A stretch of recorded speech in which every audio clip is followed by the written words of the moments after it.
છોકરીને એટલું સરસ કામ શીખવાડ્યું છે ને.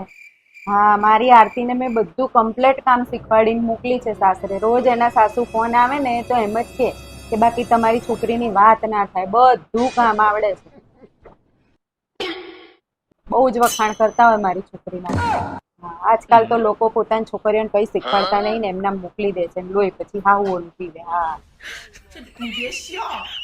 બરાબર. મારી છોકરીનો કોઈ વાંક જ ના કાઢે ને, જઈને તરત એને આખું ઘર સંભાળી લીધું, બધું કામ જાતે કરે. એના સાસુ તો એકદમ ખુશ થઈ જાય. A few moments later. હા આરતી, શું કે છે? ના હોય એવું કર્યું છે? રે હું પૂછું છું, એક મિનિટ.